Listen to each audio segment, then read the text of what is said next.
وسر طريقي كي أراه يطيب.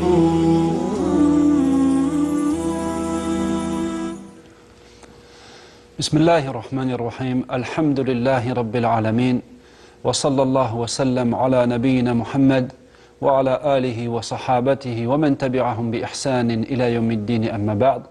فالسلام عليكم ورحمة الله وبركاته. Allah subhanahu wa ta'ala dit dans le Coran: الذي خلق الموت والحياة ليبلوكم أيكم أحسن عملا. Celui qui a créé la mort et la vie afin de vous éprouver. Nous voulons qu'apparaisse au grand jour une chose que nous savons déjà, à savoir lesquels d'entre vous accompliront la meilleure œuvre. Ici dans ce verset, on remarque qu'Allah n'a pas dit « aktharu amala ». Il n'a pas dit lesquels d'entre nous ou lesquels d'entre eux nous adorerons le plus. Mais il a dit « ahsanu amala », c'est-à-dire nous adorerons le mieux. Donc la qualité des œuvres est plus importante que la quantité, même si évidemment la quantité doit être également une chose recherchée. Mais le plus important, c'est la qualité. Et ahsanu amala, qu'est-ce que ça signifie? La meilleure œuvre.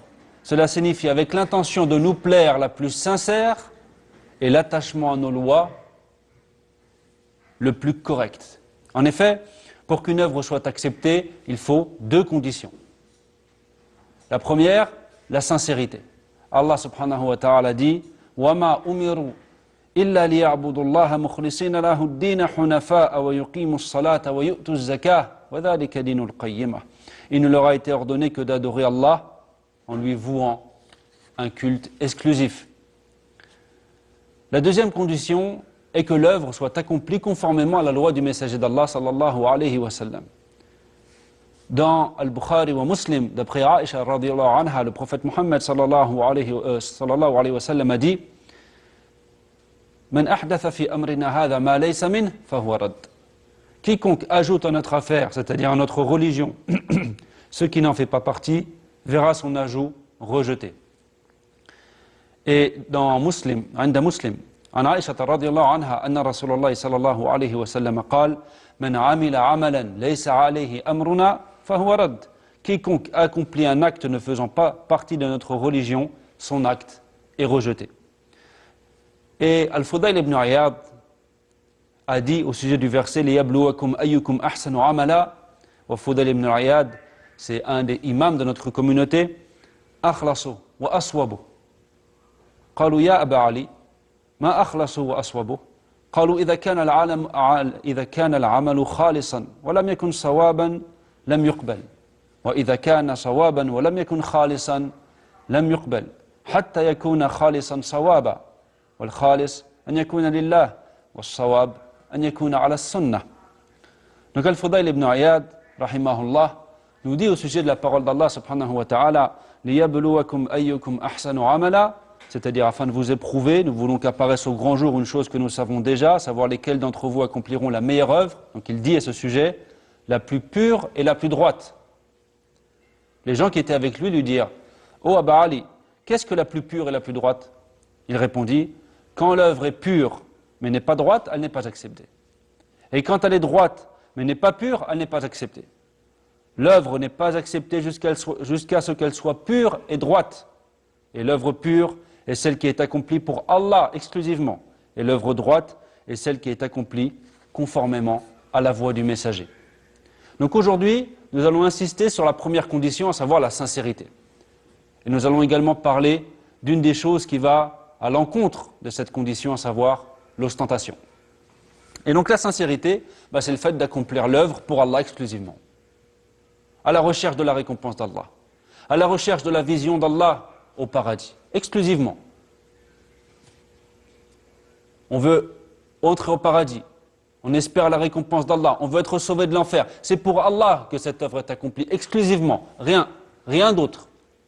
Pour Allah, exclusivement. La personne prie, elle veut la récompense d'Allah, et c'est la seule chose qu'elle veut. Elle invoque, pareil. Ça, c'est la sincérité. Et parmi donc les choses qui vont à l'encontre de la sincérité, l'ostentation. En arabe, ar-riya wa as-sum'a. Et ar-riya, c'est quand une personne accomplit un acte d'adoration, mais qu'elle veut être vue des gens. Elle veut le compliment des gens. Donc par exemple, une personne va se lever dans la mosquée, va faire la prière et va embellir sa prière parce qu'il y a des gens qui la regardent. Si elle était tout seule, elle n'aurait pas embelli sa prière. Mais elle va embellir sa prière parce que des gens la regardent. La personne va aller faire une umrah et elle va se filmer dans le but d'envoyer cette petite vidéo de ses photos. Elle en train d'invoquer devant la Kaaba, elle va envoyer ses photos à ses copains pour que les copains disent « Masha'Allah, Mohammed il a été faire une umrah. Masha'Allah, un tel il a été faire une umrah. » Et il veut le compliment des gens. Il va faire une aumône, il veut que les gens disent « Masha'Allah, il est généreux. » Ça c'est ar-riya. La sum'a, c'est quasi identique, mais c'est avec les choses qu'on dit. Quand par exemple une personne va faire du dhikr, elle va lever la voix pour que les gens disent « Masha'Allah, lui il fait beaucoup de dhikr. » Au lieu de dire « Subhanallah ». Comme ça, sans que personne l'entende, elle va lever sa voix. Pourquoi ? Pour que les gens disent « Masha'Allah, lui il fait du dhikr. » Naam. Par exemple. Et donc quand une œuvre est accomplie avec de l'ostentation, cette œuvre n'est pas acceptée. Puisque l'œuvre n'est acceptée que quand elle est accomplie pour Allah exclusivement. Allah subhanahu wa ta'ala nous dit فَمَنْ كَانَ يَرْجُو لِقَاءَ رَبِّهِ فَلْيَعْمَلْ عَمَلًا صَالِحًا وَلَا يُشْرِكْ بِعِبَادَةِ رَبِّهِ أَحَدًا. Ainsi aussi que celui qui espère la récompense de son Seigneur fasse des œuvres conformes à sa loi dans l'unique but de lui plaire et non avec ostentation, et non pas avec ostentation. Et le prophète Mohammed sallallahu alayhi wa sallam nous dit, d'après un hadith qui est rapporté par Abu Huraira dans Sahih Muslim, et donc authentique, قال رسول الله صلى الله عليه وسلم قال الله تبارك وتعالى أنا أغنى الشركاء عن الشرك من عمل عملا أشرك فيه معي غيري تركته وشركه. Abu Huraira nous rapporte que le prophète Mohammed sallallahu alayhi wa sallam a dit, Allah tabaraka wa ta'ala a dit, je suis celui qui se passe le plus d'un associé. Quiconque accomplit une œuvre dans laquelle il m'associe à autrui, je l'abandonne ainsi que son association. Et donc l'ostentation, telle que décrite précédemment, il faut savoir quelque chose, et ça c'est très important, ça fait partie du polythéisme mineur. Ça fait partie du polythéisme. عن محمود بن لبيد رضي الله عنه أن رسول الله صلى الله عليه وسلم قال إن أخوف ما أخاف عليكم الشرك الأصغر قالوا وما الشرك الأصغر يا رسول الله قال الرياء يقول الله عز وجل لهم يوم القيامة إذا جزي الناس بأعمالهم اذهبوا إلى الذين كنتم تراءون في الدنيا فانظروا هل تجدون عندهم جزاء. Et donc Mahmoud ibn Labid relate que le messager d'Allah sallallahu alayhi wa sallam a dit « Ce que je crains le plus pour vous est le petit polythéisme. » On lui demanda ce que c'était, il répondit « L'ostentation. » Le jour de la résurrection, lorsque les gens seront rétribués pour leurs actions, Allah Tout-Puissant dira à ceux qui auront pratiqué l'ostentation « Allez voir ceux pour lesquels vous faisiez de l'ostentation autrefois et regardez si vous trouvez auprès d'eux une récompense. » Et donc dans ce hadith, ce hadith d'ailleurs il est rapporté par Ahmed et il a été authentifié par Al-Albani. Il faut savoir quelque chose, c'est que dans ce hadith, le prophète Mohammed sallallahu alayhi wa sallam, il s'adresse à qui? Il s'adresse aux compagnons. À des gens qui avaient une foi immensément forte. Leur science était complète. Et il leur dit, ce que je crains le plus pour vous. Alors nous, qu'est-ce qu'on a à dire? La foi est faible, la science toute petite. Wallah, on demande à Allah qui nous protège. Et maintenant, je vais citer un hadith. Je vais le citer en la traduction simplement parce que c'est un hadith qui est assez long. Mais subhanallah, c'est quelque chose, il faut prendre conscience du danger de l'ostentation. Et donc c'est un hadith qui est rapporté par Muslim, où Abu Huraira radiyallahu anhu nous dit, j'ai entendu le messager d'Allah sallallahu alayhi wa sallam à dire, le premier à être jugé au jour de la résurrection sera un homme mort en martyr. On le fera venir devant Allah, qui lui rappellera ses bienfaits en sa faveur, qu'il reconnaîtra. Alors Allah lui demandera, qu'as-tu fait? Il répondra, j'ai combattu pour ta cause jusqu'à mourir en martyr. Allah lui répondra, tu mens. En fait, tu as combattu afin que les gens disent « c'est un brave, un homme courageux ». Et ils l'ont dit. Puis on ordonnera qu'il soit traîné sur son visage et jeté dans l'enfer. Ensuite, on fera venir un autre homme qui avait appris sa religion, puis l'avait enseigné et avait mémorisé le Coran. Allah lui rappellera ses bienfaits qu'il reconnaîtra. Alors Allah lui demandera « qu'as-tu fait ?» Il répondra « j'ai appris ma religion et l'ai enseignée aux autres et j'ai mémorisé le Coran pour toi. » Allah lui dira « tu mens, tu t'es plutôt instruit afin que l'on dise « c'est un savant ». Et tu as appris le Coran afin que l'on dise « il récite bien le Coran ». Et tout cela a effectivement été dit. Puis on ordonnera qu'il soit traîné sur son visage et jeté en enfer. Enfin, on fera venir un troisième homme qu'Allah avait favorisé en lui accordant toutes sortes de biens et de richesses. Allah lui rappellera ses bienfaits qu'il reconnaîtra. Alors Allah lui demandera « qu'as-tu fait ?» Il répondra « je n'ai négligé aucune voie dans lesquelles tu aimes que l'on dépense de ces biens sans y avoir dépensé de mes biens pour toi. » Allah lui répondra « tu mens. Au contraire, tu as dépensé ton argent afin qu'on en dise de toi, il est généreux. » Et c'est ce qui a été dit. Puis on ordonnera qu'il soit traîné sur son visage et jeté en enfer. Allahu Akbar. Et donc, il faut savoir une chose, c'est que les pieux prédécesseurs, as-salaf as-salih, ils donnaient une extrême importance à la sincérité. Et ils savaient qu'être sincère, ce n'est pas une chose simple. Être sincère n'est pas une chose simple. Certains salafs ont dit, la chose pour laquelle j'ai le plus lutté contre mon âme est la sincérité. À l'image de Sufyan al-Thawri qui a dit, ما عالجت شيئا أشد علي من نيتي لأنها تتقلب علي. La chose la plus difficile que j'ai eu à traiter est mon intention, car elle se rebelle sans cesse contre moi. Donc c'est une chose qui demande des efforts. Maintenant, on va citer certains moyens pour parvenir à la sincérité et éviter l'ostentation. On demande à Allah qui nous facilite. La première chose, demander à Allah. Demander à Allah la sincérité. Il faut que chacun d'entre nous, on demande à Allah la sincérité. Pourquoi? Parce que la sincérité, c'est un bienfait. Et Allah dit dans le Coran, وَمَا بِكُم مِّن نِعْمَةٍ فَمِنَ اللَّهِ. Tous les bienfaits dont vous jouissez proviennent d'Allah. Être sincère ne pourra être que si Allah le veut. Un musulman, un croyant, ne pourra pas être sincère sauf si Allah lui donne la sincérité. Donc la solution pour obtenir la sincérité, la première chose à faire, c'est quoi? C'est se tourner vers celui et le seul qui est capable de nous la donner, et c'est Allah, en lui demandant. Et puisqu'on est encore une fois à la fin du Ramadan, et qu'on prie, beaucoup de gens prient au dernier tiers de la nuit, et sont réveillés dans un moment où les doigts, Inch'Allah, sont exaucés, on demande à Allah qu'il nous guide et qu'il nous facilite pour être réveillés dans ces moments-là et qu'on lui demande la sincérité dans ces moments-là. Aussi, il faut lutter contre son âme en s'observant soi-même et en luttant pour être sincère. C'est-à-dire qu'en fait, une personne doit s'observer intérieurement, doit observer son cœur. Est-ce que je suis sincère? Elle se regarde dans un miroir. Elle regarde son cœur comme dans un miroir, comme son visage dans un miroir. Et elle demande à Allah la sincérité. Elle lutte, elle se repent, elle contraint son âme. Elle demande pardon et se repent s'il y a eu des écarts. Allah subhanahu wa ta'ala dit وَالَّذِينَ جَاهَدُوا فِينَا لَنَهْدِيَنَّهُمْ سُبُلَنَا وَإِنَّ اللَّهَ لَمَعَ الْمُحْسِنِينَ. Et quant à ceux qui luttent contre leurs âmes pour faire le bien et ne pas faire le mal à la recherche de notre agrément, nous les ferons certes réussir à être sur le droit chemin. Vraiment, Allah est avec ceux qui font le bien. Et donc il les aide, les secourt et les guide. Aussi, il faut se rappeler du danger de l'ostentation. Avec le hadith qu'on vient de citer, mais aussi un autre hadith dans lequel le prophète Mohammed sallallahu alayhi wa sallam nous dit « Man samma'a, samma'a Allahu bih. Wa man ra'a, ra'a Allahu bih. » Et ça, c'est un hadith qui est rapporté par Al-Bukhari wa Muslim et donc authentique. Quiconque dit ou fait des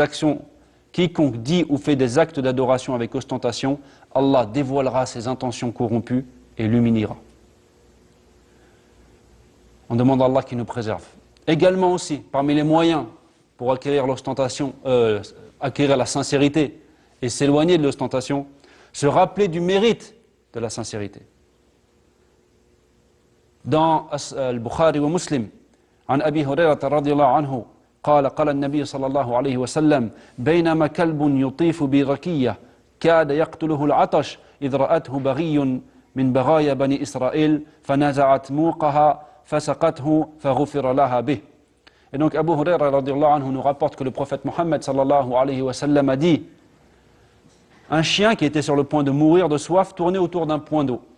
C'est alors que l'une des prostituées du peuple des enfants d'Israël le vit. Elle décida de prendre son chausson afin de le remplir d'eau, puis elle l'abreuva, alors Allah lui pardonna tous ses péchés. Regardez, c'était une femme qui était une prostituée, elle avait une profession, bon.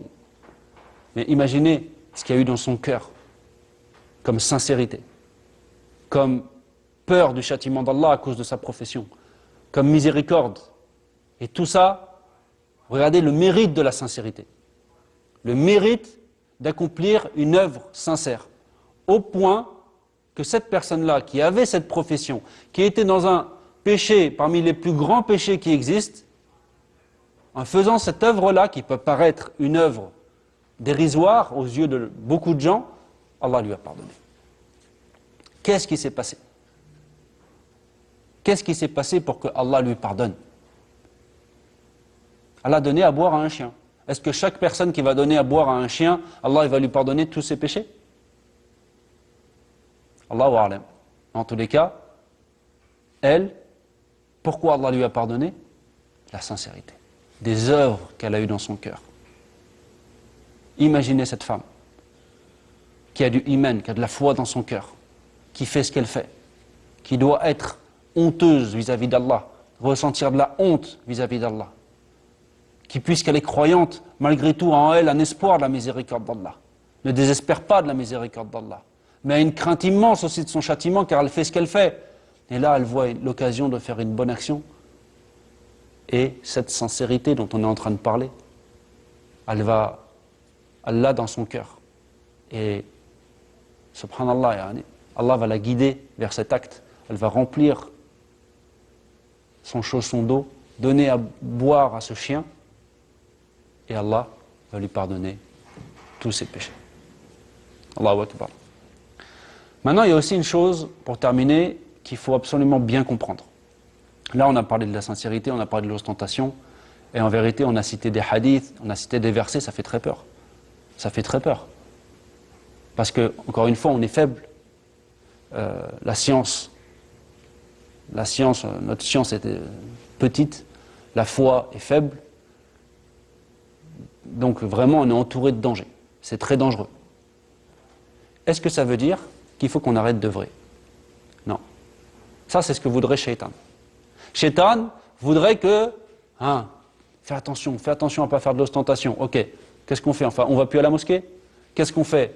Si on a l'occasion, tu as l'occasion de lire le Coran, tu lis le Coran. Si tu dois faire ordonner le convenable et interdire le blâmable et qu'il y a des gens autour de toi, tu ne vas pas le faire parce qu'il y a des gens qui sont là? Demande à Allah qui nous aide. S'il y a une aumône avec un pauvre et que tu as envie de le faire, et que tu sais, en toi-même, tu vas le faire pour Allah, tu vas pas le faire, ça c'est Shaitan. Ça c'est ce que veut Shaitan. Ça c'est ce que veut Shaitan, que tu arrêtes d'œuvrer parce que, voilà, il va te dire, à chaque fois que tu vas vouloir faire un bien, il va te dire ne le fais pas. Peut-être que tu vas le faire pour les gens. Non. Fais-le pour Allah. C'est possible. Allah nous a ordonné la sincérité, mais il nous a pas ordonné une chose qui était impossible pour nous. Donc cette intention-là, on demande à Allah qui nous guide pour que, quand on a envie de faire un acte d'adoration, eh ben cet acte d'adoration, on le fasse pour Allah. On le fait pour Allah. On lutte contre nous-mêmes. On s'efforce. On fait des efforts. Et on n'écoute pas Shaitan qui veut qu'on abandonne les œuvres. Parce que Shaitan, lui, qu'est-ce qu'il veut? Qu'on fasse beaucoup de péchés et qu'on ne fasse pas beaucoup de bonnes actions. Donc, le résumé du cours, c'est quoi? C'est la première condition et la chose la plus importante pour que une œuvre soit acceptée, c'est évidemment la sincérité, c'est la première chose. Il faut aussi qu'elle soit évidemment conforme à la loi du messager d'Allah, sallallahu alayhi wa sallam. Aujourd'hui, on a parlé de la sincérité. Et on a cité une chose qui va à l'encontre de l'insincérité, c'est quoi? C'est l'ostentation. Et ça fait peur. Ça fait peur parce que chacun d'entre nous sait que cette chose-là, voilà, comme a dit Sufyan al-Thawri, c'est quelque chose qui est dur.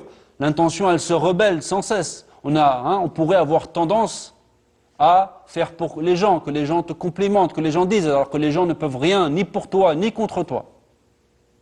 Alors que les gens ne peuvent rien, ni pour toi, ni contre toi. Donc ça fait peur. Il faut lutter.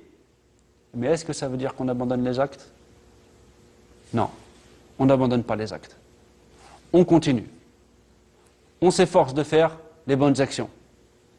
Et celui qui s'efforce de faire des bonnes actions, celui qui s'efforce de lutter contre lui-même, celui qui s'efforce de ne pas écouter Shaitan, doit se rappeler de la parole d'Allah qu'on a citée tout à l'heure. وَالَّذِينَ جَاهَدُوا فِينَا لَنَهْدِيَنَّهُمْ سُبُلَنَا وَإِنَّ اللَّهَ لَمَعَ الْمُحْسِنِينَ. Je vais vous rappeler le verset. Et quant à ceux qui luttent contre leurs âmes pour faire le bien et ne pas faire le mal, à la recherche de notre agrément, nous les ferons certes réussir à être sur le droit chemin. Vraiment, Allah est avec ceux qui font le bien. Et enfin, je vais terminer avec un conseil qui a été donné par un savant saoudien qui s'appelle Shir al-Ghadayan, qui est mort, rahimahullah, et qui disait: pour acquérir et pour atteindre la sincérité, cache tes bonnes actions comme tu caches tes mauvaises. Encore une fois, ça ne signifie pas qu'on ne peut pas faire des bonnes actions s'il y a des gens. Non, il ne faut pas se laisser avoir par Shaitan, et il ne faut pas que Shaitan nous empêche d'œuvrer. Mais en même temps, les bonnes actions surérogatoires, essayons au maximum de les cacher. Comme on cache nos péchés, ça c'est un des moyens d'arriver à la sincérité. Et donc on demande à Allah qu'il nous donne la sincérité. Car c'est lui seul qui peut guider nos cœurs et qui peut nous permettre de l'obtenir. On demande à Allah qui purifie nos cœurs de toute forme d'ostentation, de toute forme d'orgueil, et qu'il nous guide sur le droit chemin et qu'il nous fasse vivre et mourir sincères et dans le bien. Hada wallahu a'lam wa sallallahu wa sallam ala nabiyyina Muhammad wa assalamu alaykum wa rahmatullahi wa barakatuh.